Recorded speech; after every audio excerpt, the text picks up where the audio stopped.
Hey everybody, Sam Kavaris in the Nimnik Sports Update powered by Budweiser. Jaguars lose 38-14. They were up 14-10 at one point, and they give up 4 unanswered touchdowns, 28 unanswered points, and they now fall to 3-9. First game for Mel Tucker as the head coach really didn't go very well based on how well he had been doing as the defensive coordinator, because the Chargers ran all over the Jaguars early, and then they threw against them at will. In fact, they made it look too easy. They looked like they were playing sandlot ball. Phillip Rivers just run back, throw it as far as he could, and Floyd would run under it Jackson would run under it for a touchdown.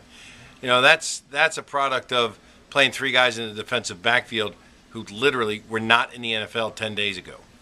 But when you're complaining about Rashean Mathis and Derek Cox and William Middleton, and then all of a sudden all 3 of those are on injured reserve, and you're getting guys literally off the street, so to speak. I mean, these guys were moving furniture 10 days ago.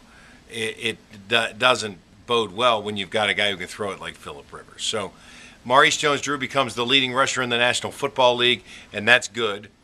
He plays hard. He's worth the price of admission, I'm telling you. You should kind of almost embrace that, as he's the guy that you don't see every day.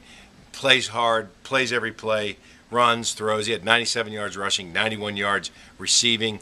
He picks up blitzes. He plays. He runs into people. Plays all four quarters. It really is a pleasure to see somebody attack his craft the way that he does.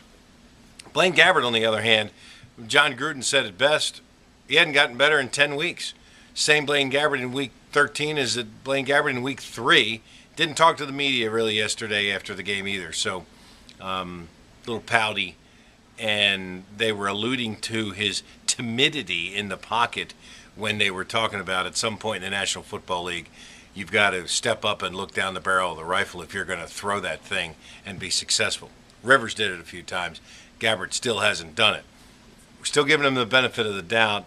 Bad receivers, not a great offensive line, and nobody's really open. But eventually he's going to have to show us something if he wants to earn the support of everybody, all the fans as well. Saw Wayne Weaver after the game.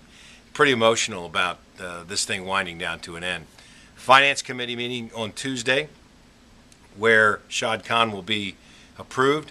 Next week in Dallas, NFL owners meeting. They've got to get 24 of 32 votes in order for it to be approved. So that guy's already been vetted by the NFL, so it shouldn't be that much of an issue.